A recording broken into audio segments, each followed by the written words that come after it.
In past years, I've addressed the most pressing dietary issues of our time. Like, what's the healthiest variety of apple? Or what's the most nutritious nut? Or dried fruit? Or what's the best bean? What's the best berry? What's the best bowel movement? Right? We had fun.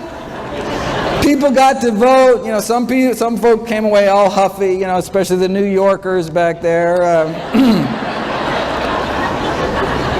But this year, I thought I'd lighten it up and answer: what's the best way to prevent death? Every year, the CDC updates the latest leading causes of death in the United States. So, let's start at the top and go down the list, see what's new in each category. Heart disease, number one, the 35-year follow-up of the Harvard Nurses' Health Study just published. Now, the most definitive long-term study on older women's health we have. Since the study started, thousands of participants died, but that allowed them to study the risk factors for mortality. Because heart disease was the leading cause of death, it comes as no surprise that dietary cholesterol intake, right, was a significant risk factor for dying. The second leading cause was smoking-related cancer deaths. But what's so neat about this study is that it's a competing risks analysis. Right? So it allowed them to compare different risks to one another. So consuming the amount of cholesterol found in just a single egg a day appears to cut a woman's life short as much as smoking 5 cigarettes a day for 15 years. The most protective behavior they found was fiber consumption. Eating just a cup of oatmeal's worth of fiber a day appears to extend a woman's life as much as 4 hours of jogging a week.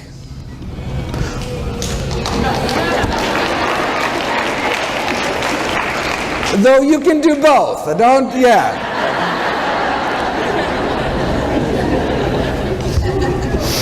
So it's worth noting that, look, the intake of cholesterol only found in animal foods was associated with living a shorter life, and the intake of fiber only found in plant foods associated with living a longer life. The one specific food most tied to longevity was nuts. You also appear to get 4 hours of weekly jogging benefit eating just 2 handfuls of nuts a week. All right. Yeah, heart disease, number one cause of death, but what if your cholesterol is normal? Right? Hear that all the time from patients, right? Have to break it to them. Look, having a normal cholesterol in a society where it's normal to drop dead of a heart attack, not necessarily a good thing. And remember, it's our number one killer, right? In a huge study last year, most heart attack patients fell within the recommended targets for cholesterol, demonstrating that the current diet guidelines are just not low enough to cut heart attack risk. Close to half of heart attack victims had cholesterol levels classified in the guidelines as optimal, though I'm not sure their grieving spouses and orphan children will take much comfort in that fact. What is considered optimal is still way too high. Yeah, having a below average cholesterol, reduces your risk, but as the editor-in-chief of the American Journal of Cardiology wrote more than a decade ago, it's time to shift, right, from just decreasing risk to actually preventing and arresting atherosclerosis. We don't want low risk, we want no risk. How do you do it? Well, for the buildup of plaque in our arteries to cease, it appears that we have to get our total cholesterol down to be about 150, right? In other words, the cholesterol must be lowered to that of your average pure vegetarian. Now, but because relatively few people are willing to abide by the vegetarian lifestyle, drugs are required, to get down to similar levels, right? So it's our choice. Now notice though, even though the average vegan has a cholesterol of 150, it doesn't mean that all vegans have 150. That's why I do free cholesterol screenings here at Summerfest. Stop by my table, little drop of blood, just take a couple minutes. I'd be happy to do that for you. All right, so it's our choice, diet or drugs. why not just choose the drugs, right?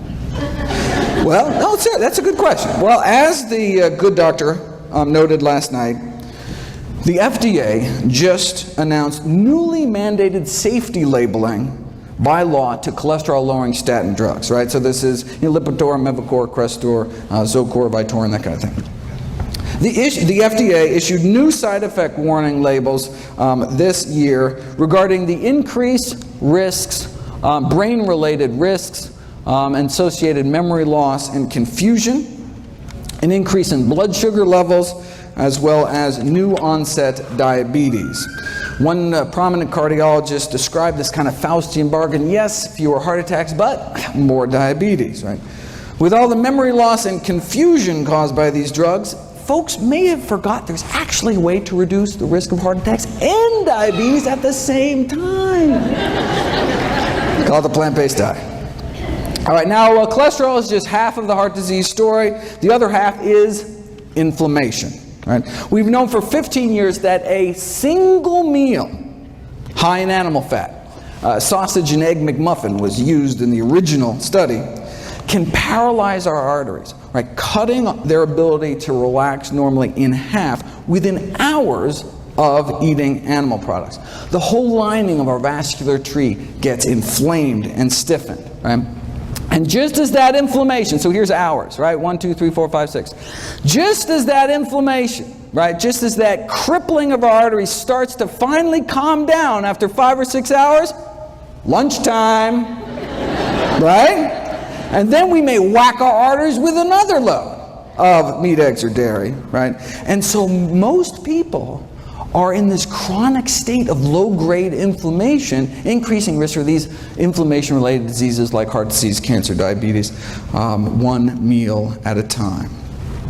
Does the same thing to our lungs. Right? Again, within hours, inflammation in our airways. A single meal causing internal damage, not just years down the road, but literally right then and there, that day, within hours of it going into your mouth.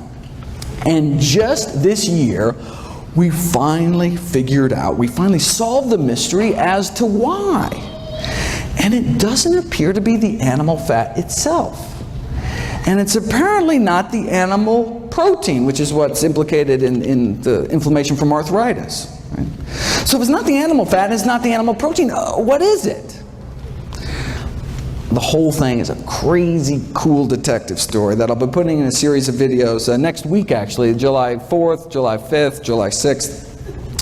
But I'll just cut to the chase, spoiler alert. After a meal of animal products, people suffer from endotoxemia. Their bloodstream becomes awash with bacterial toxins, known as endotoxins, that are present in the animal products. So, I mean, no wonder our body goes crazy. These dead meat bacteria toxins aren't destroyed by stomach acid, aren't destroyed by pancreatic enzymes, right? Aren't destroyed by cooking. They tried boiling meat for hours, still didn't work. And so these bacterial toxins were found to be highly resistant to cooking and our body's best attempts at acid and enzyme digestion. Now, the animal fat actually does play a profound role in this whole process by ferrying the bacterial toxins present in the meat through the gut into our system. So the reason animal products trigger immediate inflammation appears to be because they're so loaded with bacteria that can trigger inflammation dead or alive, even if they're fully cooked. Right? And then saturated animal fat then boosts the absorption of these toxins into our bloodstream. So now that we know what's going on, what do we have to do? Well, from a 2012 follow-up, well, the most obvious solution to this metabolic endotoxemia, okay, well, we can reduce saturated fat intake, which in this country is mostly cheese and chicken, but the Western diet is not conducive to this mode of action, and it is difficult for patients to comply with this request. Right? So what? Let's not even tell them, right? I mean, this patronizing attitude in the medical profession of, oh, patients won't change their diet or stop smoking. I mean, even if it's going to kill them, you know, so why bother, right? That attitude may be one of the real leading causes of death. But let's get back.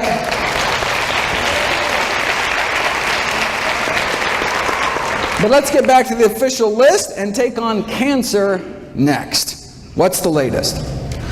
Well, we know from the largest forward-looking study on diet and cancer ever performed by humanity, the incidence of all cancers combined lower among vegetarians than meat eaters, especially some of the fastest growing tumors like lymphomas and leukemias. And for that, the worst meat was actually poultry, chicken, up to triple the rates for every 50 grams of poultry consumption. A quarter of a chicken breast, triple your risk. Normally, this whole presentation being the kind of quiz show format, but there was a scheduling mix-up. I was supposed to be the last speaker at night, and so I could go long and not interfere with the schedule, but anyway, won't happen again, and so next year back to the quiz show format, and apologize, I had to cut this short. Okay, but the link between meat and cancer is such that even the Journal of Meat Science last year asked, should we become vegetarians? Or they said, can we make meat safer? There's a bunch of additives, for example, that can suppress the toxic effects of the blood-based iron, the heme iron found in meat. Now, the additives are still under study, but could provide an acceptable way to prevent colon cancer, right? Because avoiding meat, obviously, completely out of the question. I mean, that's... They fear that if the National Cancer Institute recommendations to reduce meat consumption were adhered to, sure, cancer incidence may be reduced, but farmers in the meat industry would suffer important economic problems. Now, for those of us more concerned about the suffering caused by the meat industry rather than the suffering of the meat industry, what happens if you put cancer on a vegan diet? Well, the Pritikin Research Foundation just completed this elegant series of experiments, which I want to spend a bit of time on. Simple experiments. They put people on different diets, draw their blood, and then drip their blood on cancer cells growing in a petri dish, and just stood back to see whose blood was better at suppressing cancer growth. They're the ones that published that study showing that the blood of those on a vegan diet was dramatically less hospitable to cancer. Now, even the blood of those on a standard American diet fights cancer. I mean, if it didn't, everybody'd be dead, right? It's just that the blood of those eating vegan fights about 8 times better.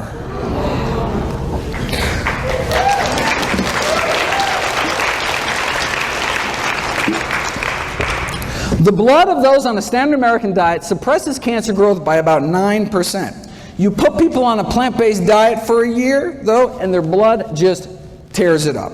Right? The blood circulating through the bodies of vegans has nearly 8 times the stopping power when it comes to cancer cell growth. Now, this is for prostate cancer, most common cancer among men. For women, it's breast cancer. So the Pritikin researchers tried duplicating this study with women using breast cancer cells instead. Now, they didn't want to wait a whole year to get the results, so they figured they'd try to see what a plant-based diet could do in just 2 weeks against 3 different types of human breast cancer. This is the before, cancer growth rates powering away at 100%, and then this is after eating a plant-based diet for just 14 days. Now, slowing down cancer growth is great, but getting rid of them, getting rid of cancer cells is even better. This is before and after measuring cancer cell death, right? This is the before, and this is the after, pre and post plants. The same blood now coursing through these women's bodies gained the power to significantly slow down and stop breast cancer growth thanks to just 2 weeks of eating a plant-based diet. What kind of blood do we want in our body? What kind of immune system, right? Do we want blood that's just kind of roll over when new cancer cells pop up, right? Or do we want blood circulating to every nook and cranny within our bodies with the power to slow down and stop them. Now, this strengthening of cancer defenses was after 14 days of a plant-based diet and exercise. They were out walking 30 to 60 minutes a day. Right? Well, maybe the only reason their bodies became, so effective at suppressing cancer cell growth was because of the exercise. Maybe diet didn't have anything to do with it. So they put it to the test. This is measuring cancer cell clearance. And this is what we saw before, the effect of blood taken from those eating a plant-based diet, in this case for 14 years, along with mild exercise, just like walking every day, right? So, plant-based diets, walking, that's the kind of cancer cell clearance you get. Now, compare that to the cancer-stopping power of your average sedentary. You see this little burger, apple? Oh, sorry, I can't. All right. On the website, it's a little bit, okay. Okay, compared to the cancer-stopping power of your average sedentary meat eater, which is basically non-existent. Okay. But what about this middle group? Now, this middle group, instead of 14 years on a plant-based diet, they had 14 years of the standard American diet, but had daily strenuous hour-long exercise, like boot camp this morning. Seriously, calisthenics, right? They wanted to know, if you exercise hard enough and long enough, can you rival some strolling vegans? All right. Let's find out. And exercise worked, no question, right? But literally 5,000 hours in the gym, no match for a plant-based diet.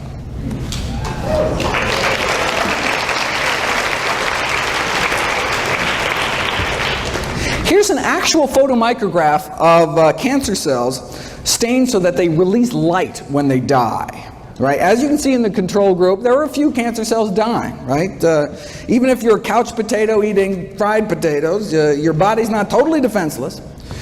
But here's the hardcore strenuous exercise group, right? Cancer cells dying left and right, but nothing appears to kick cancer butt more than a plant-based diet.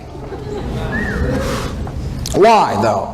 Some people don't care, but I'm always curious. All right, how does a simple dietary change, right, make one's bloodstream so inhospitable to cancer after just a few days?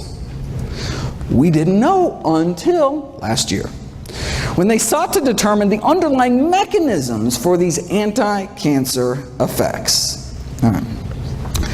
And it is a wild story. I have a whole series of videos coming out about it.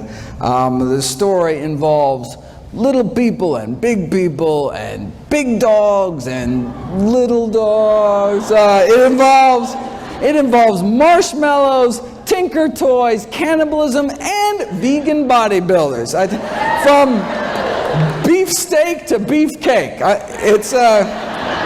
I wish I had time, believe me. But the videos will be up soon. Bottom line, the answer to the Pritikin puzzle is IGF-1, insulin-like growth factor 1, is the cancer-promoting growth hormone involved in every stage of cancer growth, spread, metastases, cancer invasion.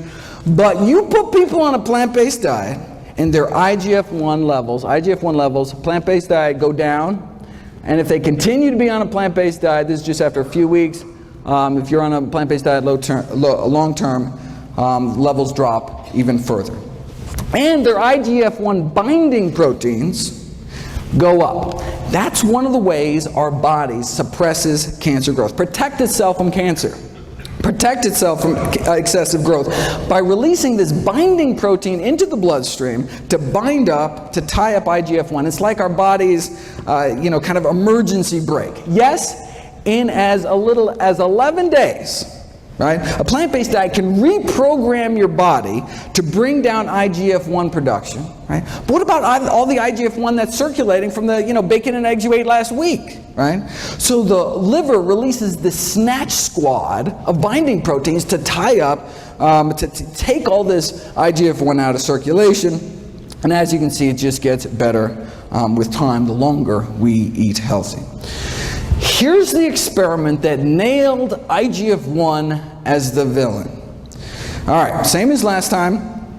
Go on a plant-based diet, and cancer cell growth rates drop dramatically, right? And cancer cell death shoots up. Already saw that. But then, here's the kicker. Right? What if you added back to the cancer the exact same amount of IGF-1 banished from your body by eating a plant-based diet?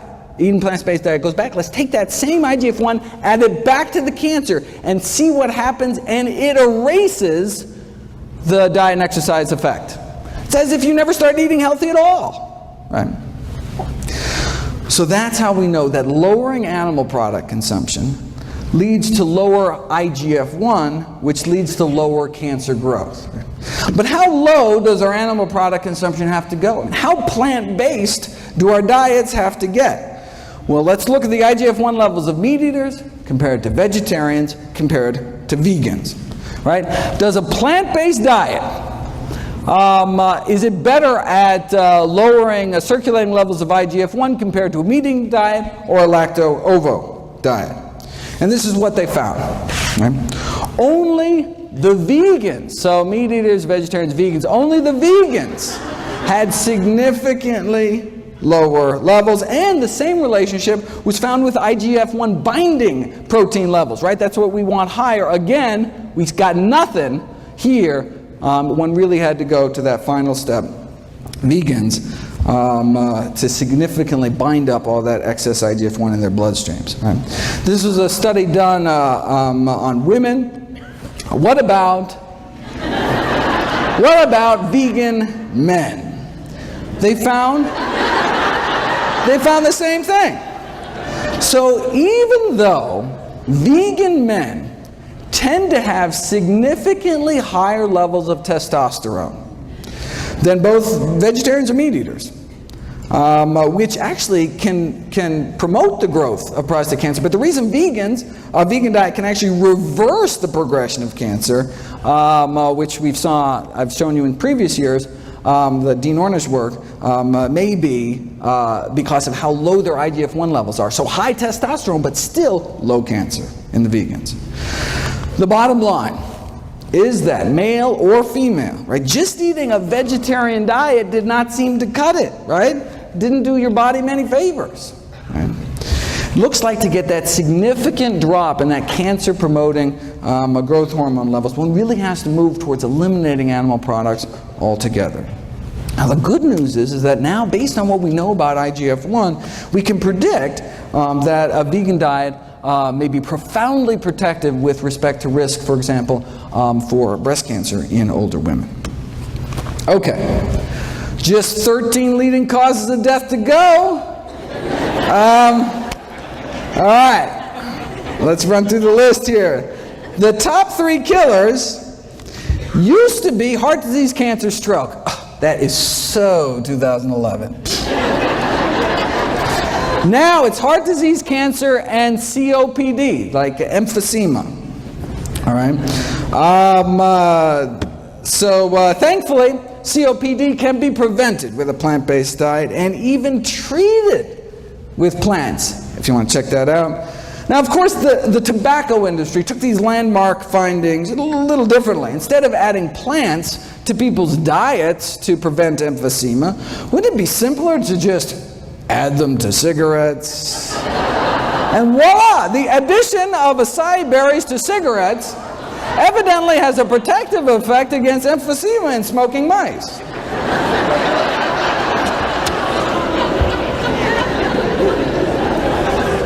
Next, they're going to start putting berries in meat, right?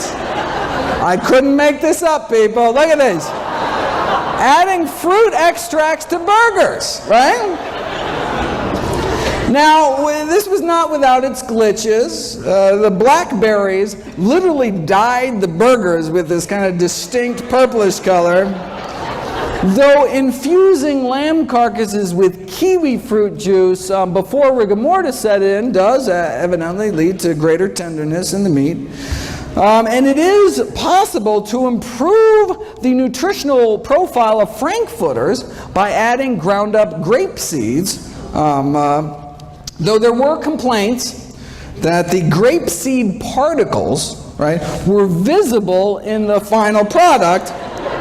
And look, if there's one thing we know about hot dog eaters, it's that they're picky about what goes in their food. Right?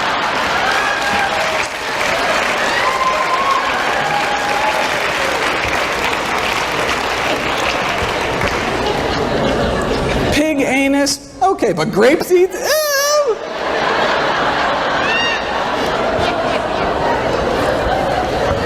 Preventing strokes. Number 4. Preventing strokes is all about eating potassium-rich foods. Potassium from the words potash. You take any plant, put it in a pot, reduce it to ash, and what you're left with is potassium. True story. But can anyone name me a plant food particularly high in potassium? Why is that like the one thing everyone knows about nutrition? Seriously. Like, did Chiquita have like this great PR firm or something?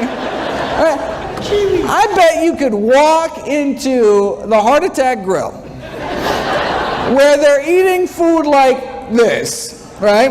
Ask anyone, and they'd be like, I don't know, Dave, but I do know bananas got potassium, right? Right? All right. In reality, bananas don't even make the top 50 sources.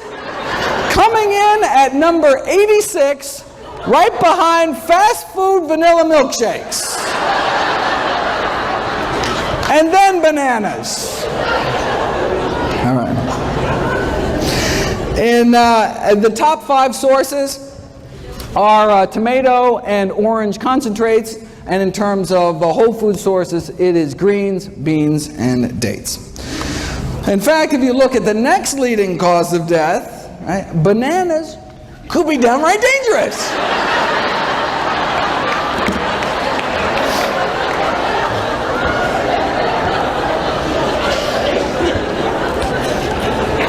Alzheimer's. Alzheimer's now our 6th leading cause of death. We've known for 20 years now that those who eat meat, red or white, including poultry and fish, were between 2 and 3 times more likely to become demented compared to vegetarians. And the longer that you're vegetarian, the lower your risk of developing dementia. But the exciting new research is actually on treating Alzheimer's using these natural plant remedies, which actually beat out placebo and worked as well as the leading Alzheimer's drug. Again, on the website, all for free. Next on the kick the bucket list is diabetes, which can be prevented with a plant-based diet and treated with a plant-based diet and even reversed in many cases with a plant-based diet. And I encourage everyone to check out Brenda's talk at 3 o'clock this afternoon. This is from October. Those eating vegetarian had significantly lower rates than meat eaters, right? But it was the vegans that did the best. And this is the surprising thing, this was after controlling for obesity, right? Sure, vegans got lower diabetes rates, right? They're so skinny, right? But even at the same weight, vegans have just a fraction of the diabetes risk, right? Why are vegans on average so slim? Obesity is so rare among those eating plant-based diets. Nutrition researchers have been desperate to try to uncover the secret. Yes, they eat fewer calories, right? But not that many fewer. In the past years, I've gone through a number of theories to try to explain this. Maybe it's because people eating plant-strong diets, express more of that fat-shoveling enzyme in the mitochondria, the power plants of our cells. I've talked about that. Maybe it's because the gut bacteria populations are different. Maybe it's because of avoiding the obesogenic chemicals, these endocrine-disrupting chemicals in the meat supply. There's an obesity-causing virus in poultry that may even be playing a role. We're not sure. Theories keep coming. Here's the latest theory. Maybe it's the propionate. Right? After all, what's one things that's only in plant foods? fiber, right? Animals have bones to hold them up, plants have fiber to hold them up, right? Now we say, I thought fiber was defined as our inability to digest it, right? Well, true, we can't break down fiber, but the gazillions of good bacteria in our guts can. And what do they make with it? They make propionate, which gets absorbed into our bloodstream. So technically we can digest fiber, but just not without a little help from our little friends. But what does propionate do? Well, it inhibits cholesterol synthesis. That's good. It also appears to have what's called a hypophagic effect, meaning it helps us eat less by apparently slowing the emptying of our stomachs, which makes us feel fuller, longer. Propionate regulates food intake, or whether it's because it slows the generation of new fat cells, but it results in this overall anti-obesity effect. And we can actually boost the populations of these good bacteria in our guts without taking probiotics, just by eating vegetarian, right? Because we're feeding our little friends with fiber. Animal foods also tend to be kind of calorically dense. For example, to walk off the calories found in a single pat of butter, you'd have to add an extra 700 yards to your evening stroll that day, right? Or a quarter-mile jog to each sardine we put in our mouth, right? And that's just the edible part, right? And any who choose to eat 2 chicken legs better get out on their own 2 legs and go run an extra 3 miles that day to outrun weight gain, right? And that's for steamed chicken, skin removed. Here's the latest. Meat consumption and prospective weight gain, right? We're talking hundreds of thousands of men and women studied across 10 countries with weight gain measured over a 5-year period. What did they find? Total meat consumption associated with weight gain in men and women. The conclusion is that the decrease in meat consumption may improve weight management. And this was after controlling for initial weight and physical activity, education level, smoking status, total energy intake. What? That's the kicker. This was after controlling for calories. Right? The link between meat and weight gain remained even after controlling for calories, meaning you have 2 people eating the same number of calories, the one eating more meat may gain more weight. They even calculated how much more. Intake of 250 grams of meat a day, which is nothing compared to what the U.S. Eats, will lead to an annual weight gain of 422 grams, higher than the weight gain experienced with the same calorie diet with lower meat content. Right?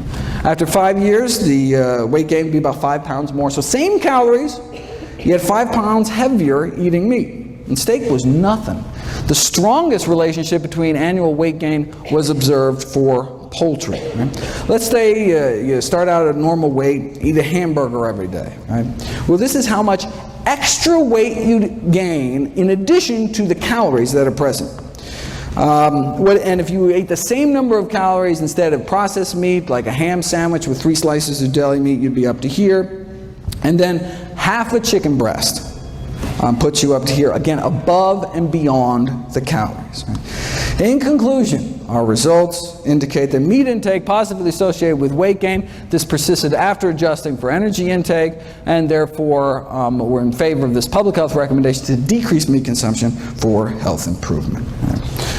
For more, make sure to check out the meat industry's take on this study, very interesting, as well as PCRM's wonderful work trying to put a vegan diet to work in a corporate setting. Kidney failure, 8th leading cause of death, can be prevented with a plant-based diet, can be treated with a plant-based diet. Why? Because our kidneys are highly vascular organs, right? That's why kidneys look so red inside. Right? Our 2 little kidneys filter through our entire bloodstream.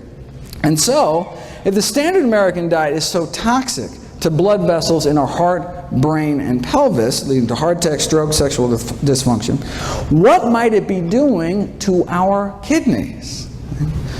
Long story short, Harvard researchers found 3 significant risk factors for declining kidney function, meaning you start to lose protein out of your urine. Your body's not supposed to be peeing out its protein. The 3 risk factors for declining kidney function were animal protein, animal fat, and cholesterol. Right? It's not protein, it's not fat. Animal protein, animal fat. No relationship found with plant protein and plant fat. Not only do vegans appear to have better kidney function, but dramatic improvements were found treating kidney failure patients with pure vegetarian diets after just 1 week. All right. Leading killer number 9 is people dying from respiratory infections. Check out my video, Kale and the Immune System, talking about the immunostimulatory effects of kale. Is there anything kale can't do? And if you look at my video, Boosting Immunity Through Diet, which is actually, if you can see this, June 28th, this is just the video of the day that went up on Wednesday. You can see that eating just a few extra fruits and vegetables can significantly improve one's immune response to pneumococcal pneumonia. Suicide is number 10. Now, last year at Summerfest, I talked about improving mood through diet. We know vegetarian diets have been associated with healthier mood states, but you don't know if it's cause and effect until you put it to the test. And that's what was done this year. You take regular meat eaters and you remove meat, fish, poultry, and eggs in this study from their diets. And you can see a significant improvement in mood scores after just 2 weeks. I mean, it can take drugs like Prozac, months to take effect. In fact, the way drugs like Prozac work is they boost the levels of the so-called happiness hormone serotonin. Did you know that there is serotonin in plants? I had no idea. I certainly didn't. But there's serotonin and dopamine and all sorts of human neurotransmitters in plants. So much so, there's been a call to start treating depression with high-content sources of serotonin. Like plantains, pineapples, bananas, kiwis, plums, and tomatoes. Right? And what's the side effects? You get a little seed stuck in your teeth or something? Right? Maybe that's why high intake of fruits, vegetables, mushrooms, and soy associated with decreased prevalence of depression. Maybe that's why improved behavior in teenagers was significantly associated with higher intakes of leafy green vegetables and fresh fruit. For more, keep an eye out for my videos on the wrong way to boost serotonin, which is by these tryptophan supplements, a better way to raise serotonin to fight things like premenstrual depression, and then the best way, as reported in this double-blind, placebo-controlled crossover study on the successful use of butternut squash seeds in the treatment of social anxiety disorder, for example. Amazing. How might a plant-based diet prevent systemic infections? Well, meat-borne bacteria can directly invade one's bloodstream through the intestinal wall, or in women can creep up into their bladder. Just this month, June 2012, we have direct DNA fingerprinting proof, finally, right, that women eating meat are getting urinary tract infections from eating meat contaminated with fecal bacteria that then crawl up into their bladder. Right? And chickens are the most likely reservoir. Wait a second. You can't sell unsafe cars. You can't sell unsafe toys. How is it legal to sell unsafe meat? Well, they do it by blaming the consumer. Right? As one USDA poultry microbiologist said, raw meats are not idiot-proof. They can be mishandled, and when they are, it's like handling a hand grenade. You pull the pin, someone's going to get hurt. See, if we get sick, it's our fault. Right? Now, while some may question the wisdom of selling hand grenades in supermarkets, the USDA poultry expert disagrees. Says, I think the consumer has the most responsibility, but just refuses to accept it. Right? It's like a car company saying, yeah, we installed faulty brakes, but it's your fault for not putting your kid in a seatbelt. Right? A director at the Centers for Disease Control responded famously to this kind of blame the victim attitude from the meat industry. Is it reasonable, she asked, if a consumer undercooks a hamburger that their 3-year-old dies? Is that reasonable? Not to worry though, the meat industry's on it. All right, they just got FDA approval for a bacteria-eating virus to spray on the meat. Now, some have raised concerns about these so-called bacteriophages, such as the possibility that these viruses can spread toxin genes between bacteria, which wouldn't go good, especially given the difficulties in preventing large numbers of these viruses from being released into the environment from the slaughterhouses. All right. Now, it could also allow the meat industry to become more complacent about food safety, right? If they know they can just kind of spray some viruses on at the end, right? Similar to the quick fix argument about irradiation. From the industry point of view, right, who cares if there's fecal matter in the meats, as long as you can just blast it at the end with enough radiation, right? Now, the meat industry is concerned that consumer acceptance of these bacteria-eating viruses may present somewhat of a challenge to the food industry. Not that they'd ever be labeled, of course. But if they think that's going to be a challenge, check out their other bright idea. The effects of extracted housefly pupae on chilled pork preservation. This is a sciencey way of saying they want to smear a maggot mixture on the meat. Now, it's a low-cost, simple method. Think about it. Maggots thrive on rotting meat, yet there have been no reports of maggots having any serious diseases. Not that anyone's really checked, but, I mean, right? Indicating that they have a strong immune system, right? They must be packed with some kind of antibacterial properties, otherwise they die themselves eating rotting meat. All right. So, they took maggots that were 3 days old, washed them, dried them, kind of toweled them off, put them in a tissue blender, kind of a little Vitamix action there, and then voila, safer meat.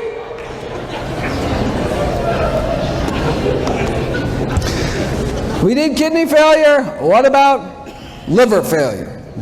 We've known for 35 years, since now you can't even see this, 1977, that a vegetable protein diet can be used to treat liver failure, significantly reducing the toxins that otherwise would build up eating meat with a less than functional liver, right? Imagine eating meat without a fully functioning liver to detoxify your blood. Right? I do have to admit, though, that some people living on plant-based diets have worsening liver function. They're called alcoholics. In fact, strictly plant-based, right? Living on potatoes and corn and barley and grapes. Still, however, not doing so hot. It's unclear. High blood pressure is up next, so-called essential hypertension, essentially only found in those who eat meat. Again, look at this. We've known for decades, it's 1974 out of Hopkins, right? We've known that consumption of foods of animal origin highly significantly associate with blood pressure even after, again, the weight effects are removed, right? Fast forward 39 years to 2012, and compared to non-vegetarians, compared to meat eaters, as you get more and more plant-based, right? So meat eater to flexitarian, to just eating fish, to lacto-vegetarian to vegan, looks what happens to hypertension, high blood pressure, right? There is this progressive reduction in risk to just a tiny fraction. Right? See the same thing in diabetes. Here's diabetes, right? Again, the stepwise reduction of risk as one eliminates animal products on down, right? And same thing with body mass index, right? As you can see, obesity rates get lower and lower. In fact, vegans are actually the only population, on average, that was not overweight. Even the vegetarians were overweight. All right. Diabetes, hypertension, leading causes of death. Is it going to take the medical profession another 39 years before we actually do something about it? How long does it take being vegan to bring blood pressures down? 12 days. Right? McDougall took 500 meat eaters, put them on a vegan diet over a span of 11 days. Dropped their blood pressure 6%, about double that drop in those that were hypertensive to begin with. 14th leading killer, Parkinson's disease. Does a vegan diet reduce risk for Parkinson's disease?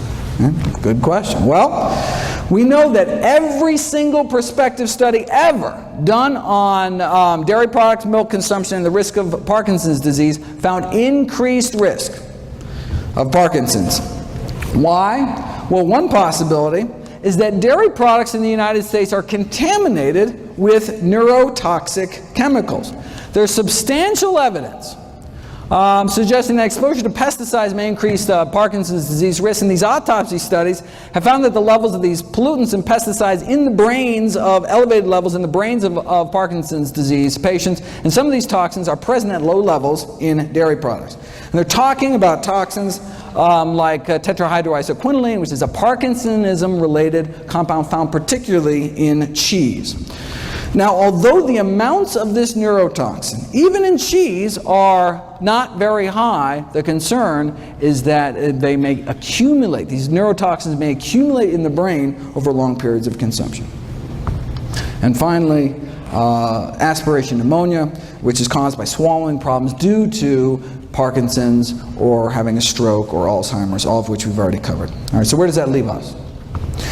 These are the top 15 causes of death, the top 15 reasons Americans die.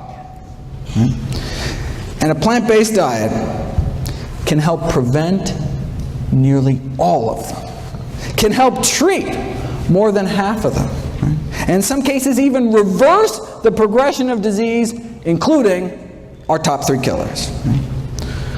Now, there are drugs that can help too, right? You can take one drug to treat cholesterol every day for the rest of your life, another drug for blood sugars, a few more pills for your blood pressure. Right? The same diet, though, does it all, right? It's not like, one diet for this and then a different diet for this, right? One diet to rule them all. And what about drug side effects? Right? I'm not talking about a little rash or something. Prescription drugs kill more than 100,000 Americans every year. And I'm not talking about medication errors, not abuse, not overdose. We're talking, this is just deaths from side effects, so-called ADRs, adverse drug reactions to prescription drugs. Wait a second, 100,000 deaths a year? That means, let's go down the list. Whoa, that means that the 6th leading cause of death in the United States is doctors.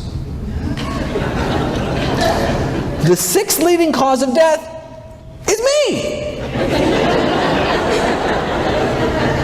Thankfully, I can be prevented with a plant-based diet.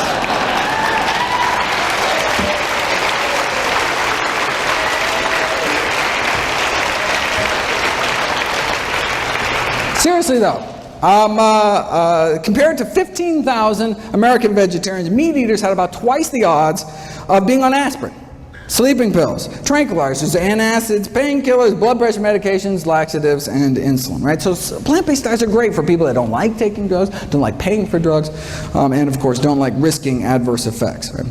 Now this study did show that plant-based diets have their own side effects. Side effects include a lower risk of chronic disease, fewer allergies, fewer surgeries. We're talking fewer varicose veins and hemorrhoids, even fewer hysterectomies.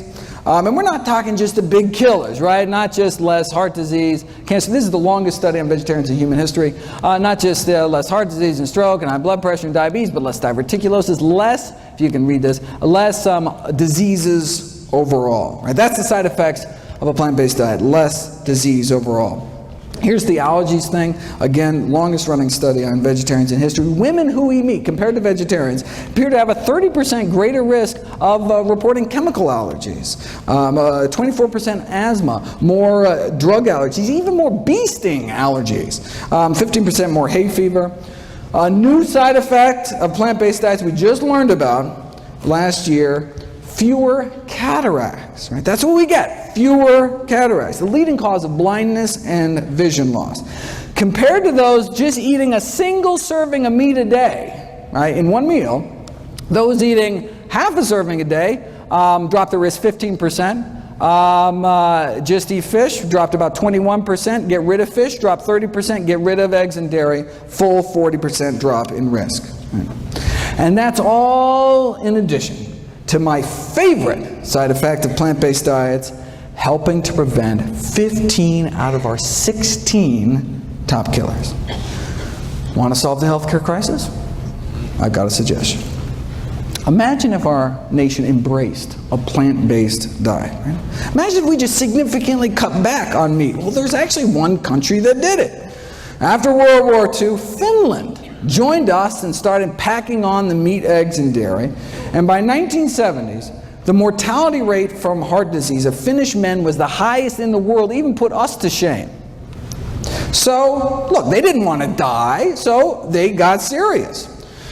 Heart disease is caused by high cholesterol. High cholesterol is caused by high saturated fat intake. So the main focus of the strategy was to reduce the high saturated fat intake in the country. So this means here that's cheese, chicken, cake, and pork, basically. All right. So a berry project was launched to help dairy farmers switch to berry farming, right? Whatever it took.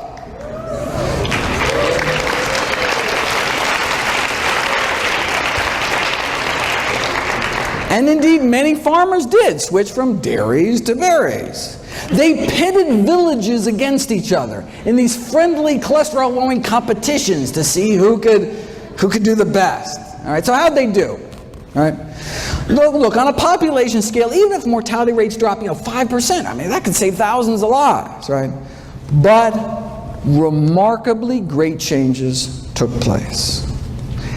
An 80% drop in cardiac mortality across the entire country. 80% drop in heart disease deaths. With such greatly reduced the rates of cardiovascular and cancer mortality, the all-cause mortality was basically almost cut in half, leading to 7 more years.